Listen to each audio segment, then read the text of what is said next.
All right, everybody. So I've had a lot of churches asking us how they can live stream their services. I'm not an expert in this, but we've done it for ours. And our system might not work for what you have set up. So the first thing I want to say is there are two options that might be better fit for you than this. The first option being open up your Facebook account on your phone and just hit go live and just hold up your phone for the service. It won't be perfect. But it'll at least get you connected with people and you won't have to put any money in it. Second thing is if you have a nice camera and a tripod and someone to operate it, record your service during the week and then post it at your scheduled time and have everybody say, hey, come at 11 o'clock to this YouTube page or wherever, and you can view it. So those are the first two things that you can do if this seems too complicated or is not possible for you. But if you want to go that route, you can look at what we have going on here. So I'm going to turn our board on. So I'm going to show you the hardware that we have to make this possible. So you have to have, for ours, we have a camera. And we also have where you can put a line input. So you have to have a XLR input. And so what we do is we come out of the board with our sound. And so if you had a monitor up on stage and somebody said, hey, I need more vocal in the monitor, or I need more CD, more track in the monitor, that's running out of a send from the board. And so take another send and send it to the camera. And then from the board, just like if they said, hey, in the monitor, give me more of this, you would create your mix for the live stream on the board like you would be adjusting a wedge mix for a monitor. So that comes out of this board and goes into our camera. Then we come out of our camera with an HDMI cord, and it comes into this, which is called a Blackmagic Ultra Studio Mini Recorder. And then it runs Thunderbolt cable into here. So if you do not have a Mac, I would recommend buying an AJA UTAP, AJA UTAP. And what this does is it processes all of the video and audio from the camera and encodes it so that the computer can then send it out live as it's happening. So it's not technically recording it like you would just recording it onto an SD card from the camera, but it's encoding it and making it possible. So there's no way just to run HDMI out of the camera into here and then just start streaming. You have to have some encoder. So you can use this one, the Ultra Studio Mini Recorder, if you have a Mac, and that works well. It's made by Blackmagic Design. Or, like I said, I believe it's called the AJA UTAP, and it runs HDMI in and USB out, and you can connect that to a PC. So, once you have the hardware set up, so we're coming out of the board for sound here. If you don't have a camera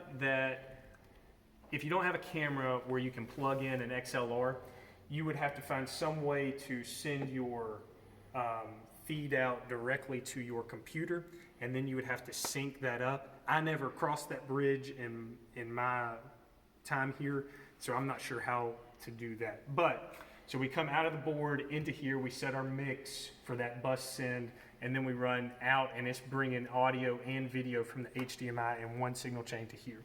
So then the next step is to pull up OBS Studio. And so what you can do is, OBS is a free open source software, so you can say OBS Studio into Google. You open up, you can click right here where it says download, and then if you have PC, Mac, or Linux, you can select it. So we have that, we want to download the installer, and it downloads it.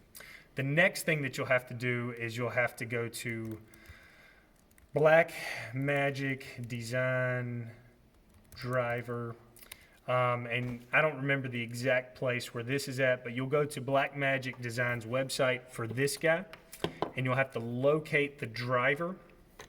And again, I remember having to search for this a long time ago, but the end result is we have this little guy, and if you don't have Blackmagic installed and you can see it in your system preferences, then the Blackmagic can't communicate with the computer. If you have the Aja UTAP, I don't think you'll need to download any software. I think it'll just work. So anyways, you have to get OBS installed and then make sure that your encoder also has the proper drivers installed. Once that's done, you can pull up OBS. It looks like this little symbol right here in your dock, or that's what it looks like. You'll click on it and you'll pull it up. And we'll go ahead and take this camera off of here. So what you do is you have scenes over here and you have sources over here. And you pick a scene and then you go over to the source and we'll click plus. And if you have it set up properly and you have everything installed like you should, you go up and it says Blackmagic device.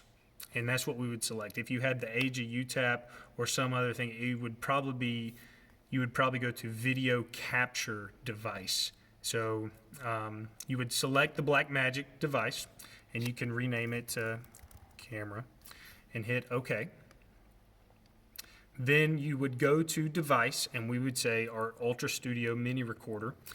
If you had the Aja UTAP, you would select that. And we still aren't getting anything. Your video connection, we are connected through HDMI. So we would change it to HDMI. Once we do that, then it comes up with our feed. And so you can see as we're adjusting things on the camera, we're seeing it live right here. And so then the next thing that you would do is you would go to YouTube and you would set up an account for the church. When I set this up, it required that I had to get approval, so I had to become verified. I don't remember the steps that I had to do, but once you're verified and once you're set as a YouTube channel, you hit go live and it'll bring this up. And so we've had streams, but what you would do is you'd say I want a new stream, and so you'd create a title. We'll call this test. You would set it to public. Right now I'm going to set it to private so that no one can view it. You would add your description. I always add the sermon title and things like that, anything you want. And then you would select no, it's not made for kids. They have different YouTubes making different things like that. So anyways, then you would create this stream. So once we have created a stream, then we go to stream key. This is important. So your stream key, you're going to hit this view button and you'll see this. I'm going to close it. And anybody with that stream key is going to be able to stream with your YouTube channel. So don't give that to anybody. And so what you'll do is you'll copy that stream key. You'll come in here to OBS and you'll go to settings and you'll go to stream up here in the top left, and we have a stream key right here. So we'll delete that and we'll paste in our new stream key and we'll hit OK. You'll also need to make sure this stream URL should stay the same. You shouldn't have any issues there. Let's see, there's one more thing that we might have to check that I didn't talk about. You'll have to set up a time to stream. So this one's set for 10:30 a.m. on Wednesday, March 18th. So that works for us, and I've got it private so no one's going to be able to see it. So once we do that, then you go to OBS and you hit Start Streaming. It should give us green. If we don't have a good internet connection, it'll be yellow or red. And then a good thing to look at is dropped frames right here. If you're seeing zeros, you're good. If it's dropping a lot of frames, you might have to change some things. So I come over here back to YouTube, and I have a preview, and it says here's our stream.